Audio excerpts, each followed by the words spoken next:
I am working on bringing energy and education access to the remotest communities of the world in the Himalayas.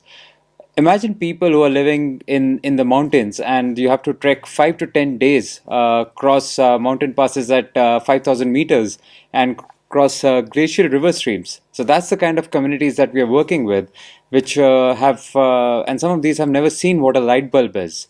So what we are doing is leveraging technology to bring access to energy to these remote communities. And when you have access to energy using solar power, you're able to build on the building blocks. So energy access acts as a base block, and on top of that, you're able to build in education, you're able to build in healthcare, you're able to provide a livelihood. So the idea is really how can a light bulb really bring these communities out of the poverty that they're living in, and to give the students there access to information, and really eliminate the geographical barrier that exists, and hopefully one day have the students of the school here work with the schools of the Himalayas and work on some common projects. The students at the ISZL have done a fantastic job of organizing the Youth Forum Switzerland, and they have a lineup of amazing speakers, and it speaks volume as to what the students here can really do.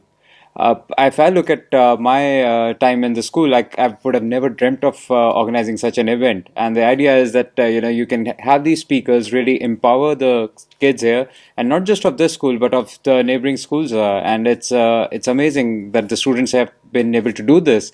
And I'm pretty sure that the kind of response they've got, it's definitely going to become an annual thing for the school here.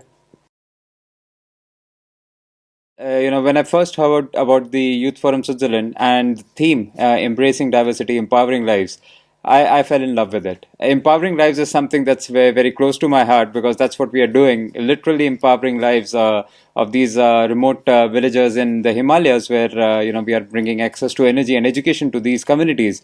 And embracing diversity, I think as we are going forward, and especially the youth, our generation really has to understand what diversity really means, and really talk about not just having diversity at in our communities, in our workspaces, in our schools, but also to include that diversity. And in fact, the way I look at it, it is not about diversity and inclusion. It is one word. It is inclusive diversity. We have to start talking about more about how can we include that diversity, how can we embrace it, how can we give set up ecosystems that allow for that diversity to flourish. So it's not just having a number, but how can we create an ecosystem that allows that number to thrive?